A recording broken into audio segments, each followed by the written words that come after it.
8.15 광복절 특별 사면 대상에 조국 전 조국혁신당 대표가 포함된 것으로 알려지면서 정치권에서 연일 갑론을박이 일고 있습니다. 국민의힘은 조 전 대표의 사면이 이뤄질 경우 최악의 정치 흥정이 될 거라고 밝혔고 민주당 지도부는 거듭 신중론을 폈는데요. 이와 관련한 내용 이승훈 민주당 전략기획위 부위원장, 권동욱 국민의힘 대변인 두 분과 이야기 나눠봅니다. 어서 오십시오. 안녕하세요. 네, 어서 오십시오. 네, 8.15 광복절 특사 얘기부터 시작해 보도록 하겠습니다. 조국 전 조국혁신당 대표가 포함된 것으로 알려지면서 정치권에서 갑론을박이 벌어지고 있는 상황인데요. 일단 당내 지도부는 말을 아끼고 있지만 당내 여러 의원들이 여러 가지 자신의 의견을 피력하면서 논란이 벌어지고 있습니다. 현재 상황에 대해서 좀 어떻게 보시는지 궁금한데요. 일단은 굉장히 신중하게 보고 있는 것 같아요. 대통령이 결단을 내려야 되는 상황에서 누군가가 왈가왈부한다라고 한다면 또 이게 대통령에게 부담을 주는 것이거든요. 그렇기 때문에 좀 신중한 모드인 것이고 또 어떻게 생각해 보면 내란을 종식하는 데 있어서 조국혁신당이 굉장히 또 역할을 많이 했어요. 사실상 대통령 후보도 내지 않으면서 이런 국민의힘의 내란을 종식시키고 윤석열 정부를 이제는 탄핵시키기 위해서 노력을 했기 때문에 실은 이재명 정부를 만들어내는데도 굉장히 협조했다라고 볼 수 있습니다. 그래서 그 역할을 했기 때문에 저는 마땅히 사명하는 게 맞다라고 생각되고 윤석열 정부에서 그렇게 뭐 검찰이 중요한 조직처럼 야당 대표 수사만 하다가 결국에는 검찰의 권위마저 떨어뜨려 버렸잖아요. 그래서 이게 조국 전 장관이 검찰 개혁에는 실패했습니다만 검찰 개혁을 하려다가 정말 정치 보복을 당한 그런 피해자라고 하는 인식도 국민들이 상당히 갖고 있기 때문에 저는 뭐 이왕 할 거라면 이번에 광복절에 하는 것이 또 더 맞지 않나 이런 생각이 듭니다. 예, 조국 전 대표 사면에 대해서 권 대변인께서는 어떻게 생각하고 계세요? 지금 여당 안에서 좀 이건 안 하는 게 맞는 것 같은데 점점점 약간 이런 느낌이에요. 그러니까 지금 조용한데 일단 조국 전 대표 같은 경우에 이제 사면하게 됐을 경우 이게 악재가 될 거라는 거는 감지를 하고 있는 것 같아요. 근데 문제는 이게 원래 군불대기는 좀 있었거든요. 사면해야 된다라는 분위기가 여권 내에서 계속 얘기는 나왔는데 이게 갑자기 그러니까 그동안 얘기는 나오는데 이게 뭐 정리돼서 수순을 밟는 건 아니었던 것 같아요. 그러다가 갑자기 조금 급발진하는 느낌이 좀 있었던 게 이제 문재인 전 대통령이 이거를 대통령실에 요청을 했다 이런 내용이 나오면서 이게 좀 약간 공식화되는 분위기가 된 거거든요. 그러니까 그러다 보니까 이게 지금 이 타이밍에 하는 게 맞느냐 하는 고민이 좀 생긴 것 같고 또 이제 이춘석 의원 사건도 지금 터진 상황에서 이것까지 같이 가게 됐을 경우에 어떤 문제가 좀 여론적인 측면에서 문제가 있지 않을까 하는 우려가 좀 있는 것 같아요. 그런데 이미 이제 어떻게 보면은 테이블 위에 올려왔기 때문에 이거에 대해서는 이제 고민이 두 가지가 될 것 같습니다. 하나는 지금 당 내에서는 내년에 지방선거가 있는데 이 선거여담이나 이런 걸 고려했을 때 지금 이참에 그냥 해버리는 게 낫지 않겠나 하는 고민을 할 수가 있을 것이고 또 대통령 입장에서는 이제 이거는 또 고유한 결단이기 때문에 대통령이 고심하고 있을 텐데 이거에 대한 의중이 당으로 아직 전달이 안 된 것 같아요. 그러다 보니까 조금 민감한 부분이다 보니까 그 당내에서 이제 지금 조용한 것이 아닌가 저는 그렇게 좀 보고 있습니다. 네, 이렇게 조국 전 조국혁신당 대표가 광복절 특별 사면 후보에 포함됐다는 보도가 나온 데 대해서 여야에서는 좀 상당히 엇갈린 평가가 나오고 있는 상황인데요. 관련 발언 듣고 와서 대담 이어가겠습니다. 내란의 뿌리를 보면 정치검찰인데 이게 이제 결국 대통령 권력을 장악해서 여기까지 왔고 그 과정에서 경중의 문제하고 상관없이 희생자였던 건 틀림없거든요. 내란을 끝내야 되는 상황에서 보면 저는 상징적인 의미가 크게 있다고 봐요. 정치적으로 기획된 의도가 강했기 때문에 이거는 좀 저는 정치적으로 좀 풀어야 될 필요가 있다고 보고 그 정치적 수단 중에 하나가 사면일 수 있다 이렇게 보는 거죠.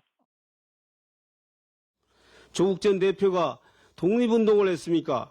민주화운동을 하다가 감옥에 갔습니까? 조국 전 대표를 이재명 정부가 이토록 서둘러서 사면을 강행하려는 이유는 결국 지난 대선에서 조국 혁신당이 대선 후보를 내지 않고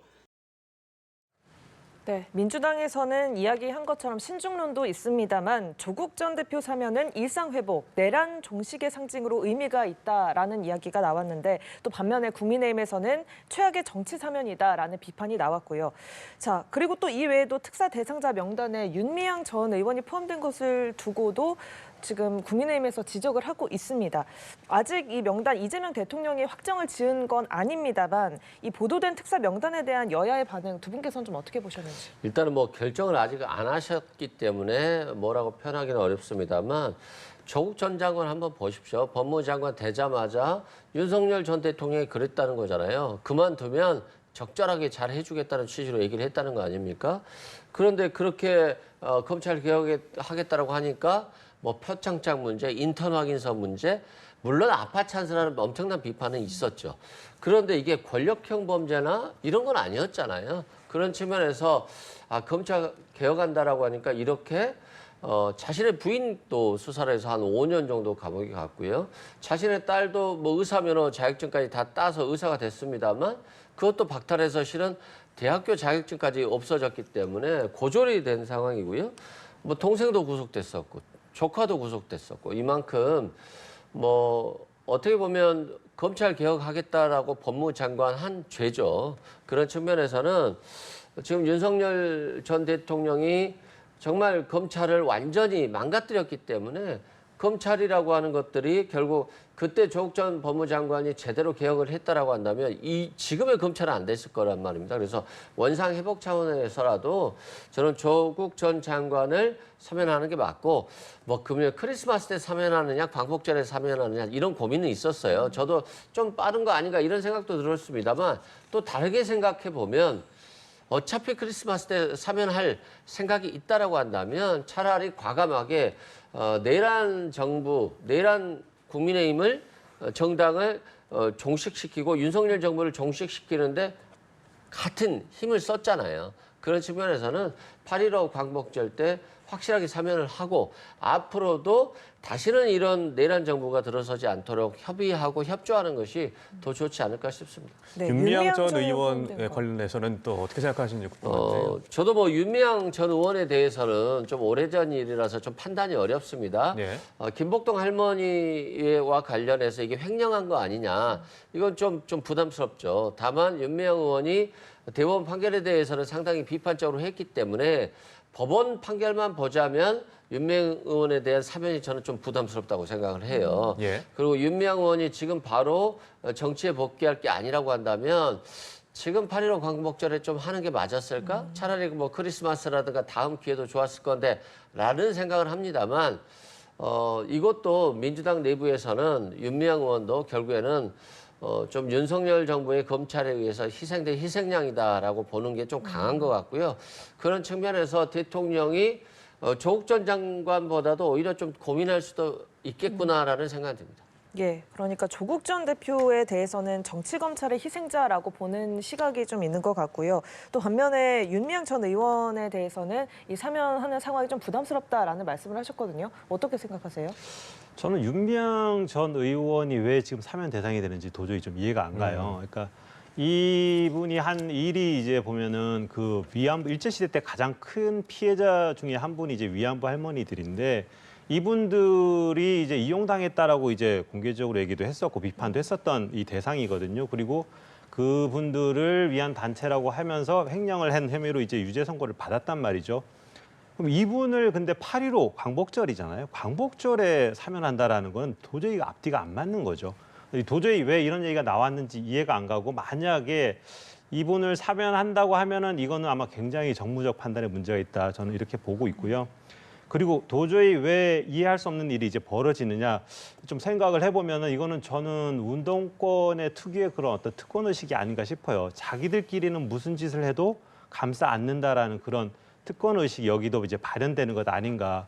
근데 이런 측면에서 보면은 이게 사면 제도의 취지를 다시 한번 또 생각해 보는 문제가 생깁니다. 그러니까 사면 제도라는 게 대통령의 고유 권한이면서 동시에 국민들의 통합과 화합을 위해서 하는 부분이거든요. 그래서 어떤 면에서는 뭐 서로 상대 진영을 껴안고 또 이렇게 해소하는 부분들이 있는데 이거는 거기랑 아무 상관이 없는 이슈예요. 근데 이런 첫 사면에 이런 부담을 부담스러운 인물이 나오는 이유도 도저히 모르겠고 또 이 첫 사면의 그런 어떤 취지도 굉장히 이제 가려질 수 있다. 그래서 저는 굉장히 위험한 판단이다. 이렇게 좀 보고 있습니다. 예, 거제 저도에서 닷새간의 휴가를 가졌던 이재명 대통령, 이제 다음 주 국무회의를 통해서 광복절 특사를 어떻게 결정할지 나오게 될 텐데 일단 뭐 국내적으로는 이 특사 관련 문제로 고심을 할 것이고 또 국외적으로는 한미 정상회담이 이번 달 25일에 계획이 돼 있기 때문에 여러 가지로 휴가를 즐길 수 없는 어떤 그 상황에 놓였지 않을까라는 생각이 드는데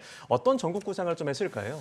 아마 휴가를 가서도 실은 편하게 잠은 못 잤을 것 같아요. 다만 휴가를 통해서 좀 생각을 정리하는 시간이었다라고 생각되고 네. 특히 관세 협상과 관련해서도 트럼프가 지금 트럼프 대통령이 이런 거잖아요. 일본에도 아니 15%로 깎아줬는데 기존의 15%까지 합친 것이다. 뭐 이런 것이고요. 대한민국도 뭐 15%라고 내려줬습니다만 아직 서명은 안 했다. 예. 그러니까 지금까지는 아직은 25%다라고 하고 있는 거예요. 그래서 트럼프 대통령이 상당히 자신의 권력을 전 세계적으로 좀 너무 심하게 쓰고 있는 것 같아요. 그래서 지금 굉장히 국민들도 마음이 좀 아픈 상황인 건데 이 부분은 이제 진정성 있게 미국과 협상을 좀 해야 될 것 같다라고 하는 고민이 있을 것 같고요. 또 조국 전 장관 사면과 관련해서는 우리가 이렇게 생각해야 될 것 같아요. 조국 전 장관이 사면이 되면 지방선거에서 호남 지역에서 조국 혁신당이 나오면 나눠 먹는 거 아니야? 뭐 이런 걱정을 벌써 하더라고요. 그런데 저번 총선에서도 조국 혁신당이 나와서 지민 비조를 외쳤잖아요. 지역은 민주당, 비례는 조국 혁신당을 주십시오 했는데 결과를 보면 진보 세력의 파이는 커지고 국민의힘은 몰락하는 결과가 왔어요. 그런데 지금에 와서 정권도 바뀌고 총선에도 승리했는데 만약에 지방선거에서 불리하면 어떨까라고 하는 유불리를 따져서 조국 전 장관에 대한 사면을 조금 더 꺼린다라고 한다면 저는 그건 좀 너무 정치적으로 소탐대실할 수 있다. 그래서 원칙적으로 가는 게 좋을 것 같고 지금 국민의 우려는 관세 협상이기 때문에 대통령이 이제 한미 정상회담도 있을 건데 이 한미 정상회담을 또 트럼프 대통령은 자신에게 유리한 걸 끌어오는 예를 들어서 방위비 올려라 또 주한민국 비용 올려라 이럴 수가 있기 때문에 얼마나 잘 해야 될지에 대한 고민이 그 부분이 아마 가장 크지 않을까 싶습니다. 예, 산적한 국내외 현안이 많은데 이 대통령 어떻게 좀 풀어나갈까요? 두 가지 측면일 것 같은데 하나는 이제 관세 협상이 지금 결론은 났지만 아마 정리될 부분이 좀 남아 있는 것 같아요. 일본의 사례를 보더라도 그래서 그런 부분들에 대한 내용들을 조금 지금 파악하고 거기에 대한 대비를 좀 하는 데 집중하는 게 하나가 될 것 같고요. 또 하나는 지금 이제 이슈가 된 사면 문제인데 저는 조국 전 대표 같은 경우에는 이재명 대통령이 사면할 것 같아요. 그러니까 개인적인 판단으로 보건데 좀 시기적으로 봤을 때 이미 이제 뭐 의도했건 안 했건 간에 이미 수면이 올라왔고 그러면 시기 문제가 남는데 이게 지금 하는 게 맞냐 했을 때 어차피 지지율도 좀 높고 이럴 때 좀 욕을 먹더라도 하는 게 낫겠다라는 판단을 하실 것 같고 또 하나는 이제 좀 공학적으로 보면은 당내에서 지금 당대표가 정청래 의원이 이제 당대표가 됐거든요. 박찬대 의원이 이재명 대표의 심중을 좀 반영한다 이렇게 보는 시각이 높았는데 이게 더블 스코어로 이제 정청래 의원이 당대표가 됐어요. 그러면 지금 보는 시각들은 뭐냐면 정청래 의원이 당대표가 이제 자신의 길을 좀 자기 주도의 그런 길을 갈 것이다. 자기 정치 세력화에 나설 것이다라는 의견이 좀 많이 있어요.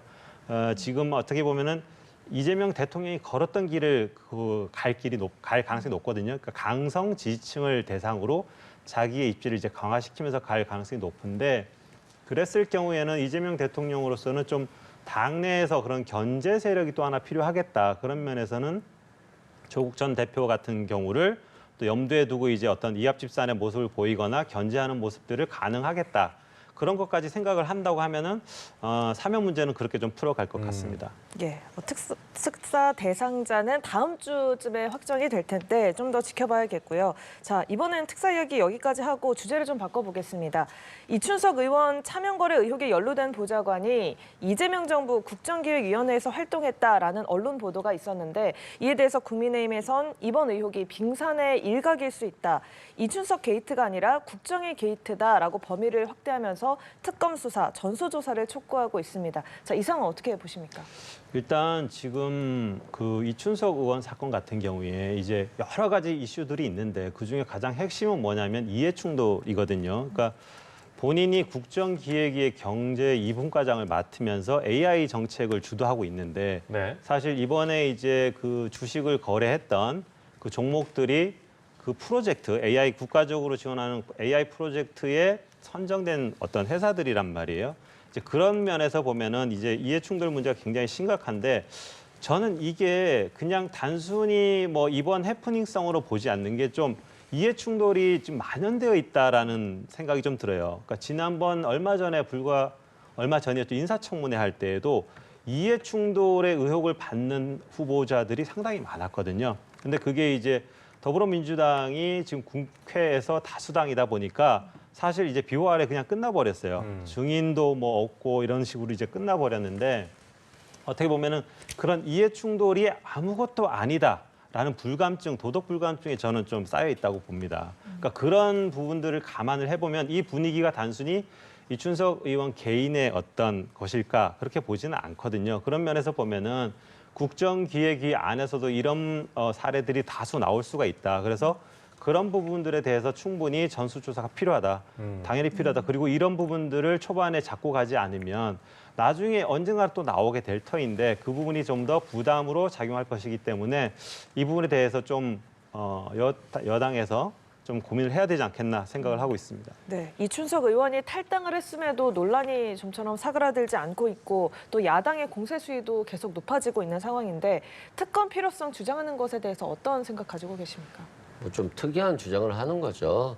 권성동 의원이 예를 들어서 뭐 통일교 재단에서 한 뭐 봉투 한 3개 정도를 받았다는 거잖아요. 큰 것까지 포함해서 액수는 굉장히 억대로 보여지는데 그러면 이게 대선 자금으로 쓰였을 가능성이 높다라고 얘기를 하고 있잖아요. 그러면 대선에서 국민의힘이 돈을 많이 받았어? 근데 권성동 의원도 받았으니까 국민의힘 의원 전체를 전수조사하자. 그리고 특검에서 수사하자. 뭐 이게 받아들이겠습니까? 그건 말이 안 되는 거잖아요. 일단 권성동 의원 개인의 범죄 혐의인데 이 범죄 혐의가 권력형 범죄로 퍼져나간 것이 확인됐을 때 전수조사를 하고 전체를 특검해야 되는 것이거든요. 마찬가지로 지금 이춘석 의원 같은 경우도 개인이 주식한 거지 개인이 주식한 걸 이게 민주당 의원들 전체가 다 했다라고 볼 수는 없잖아요. 그런데 국정기획위에 있을 때 마치 조직적으로 이게 주식을 한 것이 확인된다라고 하면 이건 조직범죄죠. 이건 큰 거예요. 그때는 특검을 한 게 맞는데 지금은 이춘석 의원과 보좌관에 대한 수사가 시급한 상황이고 어떤 국회의원이든 국회의원 300명 중에 누가 얼마나 깨끗하냐라고 국민들이 물어봤을 때 그렇게 깨끗하게 보지 않으실 거예요. 그렇지만 이 어떤 문제가 발생했을 때 대처를 어떻게 하느냐는 굉장히 중요한 거거든요. 저는 이춘석 의원의 어떤 주식하는 모습들을 봤을 때 바로 민주당에서 제명 조치를 하는 걸 보고 깜짝 놀랐어요. 지금 정권 저거 힘이 셀 때니까 그냥 좀 무야무야 넘길 수도 있는 거잖아요. 근데 제명 조치를 하고 그리고 대통령실에서 이거 엄중하게 수사하라고 하니까 경찰청에서 25명의 지금 금융범죄 수사단을 만들어서 지금 수사하고 있고요. 아마 압수색이 조만간 다 들어갈 겁니다. 그래서 이건 완전히 완벽하게 좀 수사를 해서 국민에게 한 점 의혹이 없이 해야 됩니다. 그리고 혹시라도 정말 국민들이 우려하는 것처럼 국정위에 다른 분들도 이런 주식을 정보를 이용해서 했다라고 한다면 다 수사해야 됩니다. 저는 엄청 열심히 수사할 거라고 보기 때문에 조금 기다리셔도 될 것 같습니다. 예, 저희가 관련해서 여야의 목소리를 한번 듣고 오도록 하겠습니다. 이춘석 의원이 빙산의 일각에 불과할 수 있다는 점입니다. 이춘석 게이트가 아니라 국정위 게이트일지도 모른다는 말이 나오고 있습니다. 더불어민주당 국회의원들과 국정위 관계자들이 결백하다면 우리 당이 제안한 특검 수사와 국정위 국회의원 차명재산 전수조사를 거부할 이유가 없습니다. 당원 당규상 할 수 있는 모든 조치를 다 찾아서 적극적으로 하고 있지 않습니까? 네. 또 대통령께서도 엄중 수사를 지시하지 않았습니까? 네. 라고 하는 그런 민주당과 대통령실에 이 문제를 척결을 하고자 하는 그런 강력한 의지에 대해서 국민께서 좀 이해해 주실 것이다 그렇게 생각을 하고 있습니다. 네, 여야의 목소리 듣고 왔습니다. 박수현 수석 대변인, 당원 당규상 당에서 할 수 있는 모든 조치를 하고 있다. 또 이 대통령의 엄중 수사 지시가 있었다.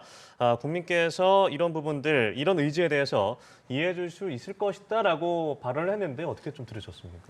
저는 이제 이게 꼬리 자르고 가는 것 그 수순 같아요. 네. 그러니까 뭐냐면은 이게 국가 정책에 대한 신뢰를 굉장히 흔드는 이슈거든요. 그러니까 국가 AI 정책을 수립하는 데 있어서 정말로 공익을 위해서 공익에 기반해서 정책이 수립된 거냐라는 근본적인 의문을 가질 수 있는 거고 예.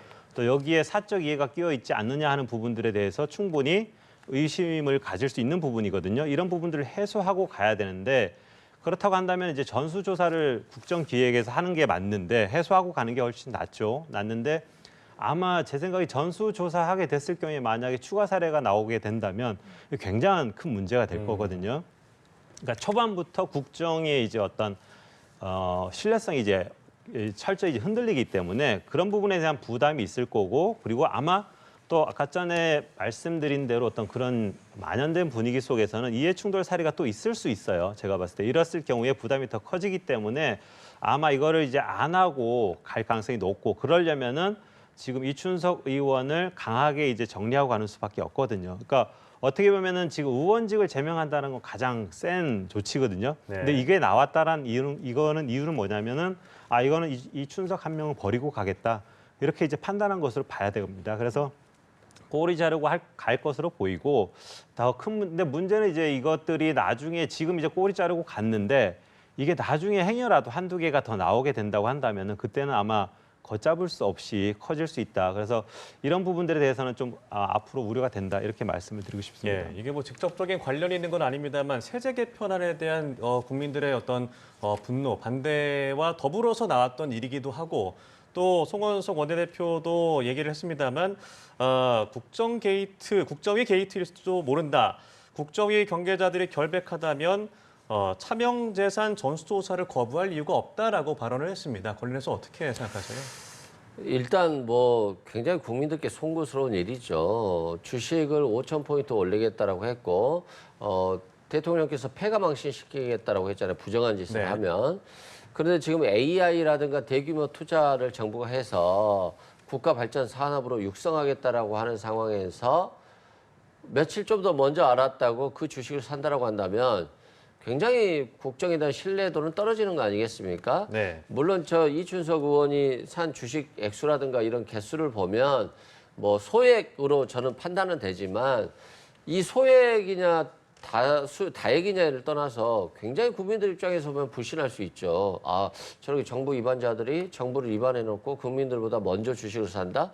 그리고 오르면 판다라고 볼 수 있기 때문에 굉장히 이제 불편한 모습이고 그래서 수사를 정말 열심히 하겠다는 거잖아요. 수사를 엄중 지시했기 때문에 좀 잘 지켜봐 주시면 될 것 같고 앞으로도 저는 이춘석 의원을 굉장히 지금 일벌 법계 차원에서 지금 잡는 것 같아요. 네. 앞으로 이런 일이 있으면 안 되겠다는 측면이기 때문에 그런 측면에서 좀 정부의 신뢰를 좀 이해해 주시고 세제 개편안 관련해서도 대주주 양도세 기준 예. 이게 대주주 기준을 50억에서 10억으로 낮춘다라고 했다가 다시 아마 50억으로 대통령께 제안한 것으로 알고 있어요. 이건 뭐냐면 부동산 투기에 몰린 자금들이 주식시장으로 이동해서 주식은 누구나 할 수 있는 거잖아요. 국민 누구나가 뭐 100만 원이건 1000만 원이건 1억이건 할 수 있기 때문에 저는 기업의 경쟁력 강화 그리고 부동산 투기를 막기 위한 방편으로라도 자금의 흐름이 그쪽으로 이동하기 위해서는 정말 이춘석 의원 같은 경우에는 수사를 엄정하게 해서 국민들께 확실히 보여드릴 것이고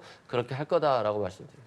네, 자 더불어민주당 정청래 대표가 일주일 만에 또 호남을 찾았습니다. 모두 발언을 시작하기 전에 최고위 회의에 불참한 지역 의원들을 향해서 안 오신 분들은 왜 안 오셨냐, 사무총장이 왜 안 왔는지 사유를 조사해서 보고하라라고 이야기를 했습니다. 이렇게 언론에 보도되는 타이밍에 공개적으로 경고를 한 거잖아요. 그 이유 배경 뭐라고 보세요? 저도 좀 깜짝 놀랐습니다. 아무래도 당대표가 되셨기 때문에 조금 긍정적으로 좀 좋게 분위기를 가지고 갈 줄 알았는데 호남에 가서 굉장히 한번 이렇게 하셨어요. 네. 그런 거 보면 앞으로 좀 내가 당대표다. 비록 국회의원들이 나를 많이 지지하지는 않았지만 당원이라든가 당원들이 많이 지지하고 국민들이 많이 지지했기 때문에 나로서의 어떤 존중해라라는 차원도 있는 것 같고 또 저번 대선에서 골목 선대위 맡으면서 호남 곳곳을 돌아다니셨거든요. 물론 내면적으로는 당대표까지 생각했을 것으로 보는데 그 과정에서 이제 호남을 굉장히 중요시했고 자신이 고향은 충청이지만 호남에서 이렇게 중요시하고 또 호남에 있는 국회의원들도 기강을 바로잡아서 어떤 자신의 정치적 입지도 좀 강화시키겠다라고 하는 포석이 있는 것 같고요. 그래서 여러 가지 생각이 있으실 것 같은데 대통령 탄핵 과정에서 그리고 대선 과정에서 그리고 당대표 선출 과정에서 실은 국회의원들이 쉬지를 못했어요. 그래서 오랜만에 휴가 갔다가 지금 이 말 듣고 깜짝 놀라서 하신 분들이 많이 있는 것 같은데요. 예. 아무래도 이제 뭐 당대표를 중심으로 민주당이 똘똘 뭉쳐야 되기 때문에 또 긴장하면서 또 정치해야 될 것 같습니다. 예, 불참한 의원들이 뭐 출장 중이다, 여행 중에 소식을 들었다, 뭐 이런 해명도 좀 내놓고 있는 상황인 것 같습니다. 자, 한편 국민의힘 상황을 좀 보면요, 전당대회를 앞두고 대구에서 처음으로 합동 연설회를 열었는데 전한길 씨 주도로 몇몇 당원들이 배신자, 배신자 이렇게 외치는 부분 그런 장면들도 좀 보였고요. 고성과 몸싸움이 난무를 했습니다. 전당대회가 다소 좀 과격한 양상으로 흘러간 것 같은데 어떻게 보셨나요? 굉장히 국민 여러분께 좀 송구한 모습을 보인 것 같아요. 그래서 좀 죄송한 부분이 있고, 제가 봤을 때는 지금 조금 위험한 상황이다 이렇게 보고 있습니다. 그러니까 특정인 한 명이 이제 당을 휘젓고 돌아다니는 부분인데 이게 예. 당권 주자들이 일부가 또 여기에 휘둘려 다니거나 하는 이런 부분들이 좀 보이거든요. 이게 당의 위상을 생각했을 때 굉장히 좀 조심해야 되는 부분이고 앞으로 이 부분 좀 많이 고려를 해야 된다. 지지율이 낮은 이유도 거기에서 발현되는 부분이 있기 때문에 좀 더 주의가 필요하다 이런 생각이 좀 들고 또 하나는 지금 주자들로 나오신 분들께 좀 당부드리고 싶은 거는 지금 전당대회가 당대표를 선출하는데 여전히 이제 그 윤석열 전 대통령에게 빠져 있는 거거든요. 지금은 당이 이제 혁신을 이루고 다음 단계로 넘어가기 위한 그 과정에 대해서 논의를 해야 되고 그 비전을 제시해야 되는데 그 비전이 안 보이다 보니까 자꾸 과거로 돌아가는 퇴행적 모습이 좀 보이는 것 같아요. 굉장히 그 부분은 당 주자들이 모두 다 좀 더 각성해야 되는 부분 같고 지금은 이제 지금 무너진 진영의 재건에 대한 로드맵에 좀 더 충실해서 다음에는 그런 것들을 좀 보여줌으로 인해서 이 당이 다시금 이제 일어설 수 있는데 좀 자기가 당대표로서 당대표가 되는 거에 대한 것만 목적을 두지 말고 진정으로 당이 어떻게 가야 살아날 수 있는가에 대한 고민들을 좀 털어놨으면 좋겠다. 그렇게 좀 말씀드리고 싶습니다. 네, 알겠습니다. 2주 남은 국민의힘 전당대회 어떤 결과가 있을지 지켜보겠고요. 지금까지 이해승훈 민주당 전략기획위 부위원장, 권동욱 국민의힘 대변인과 함께했습니다. 고맙습니다. 고맙습니다.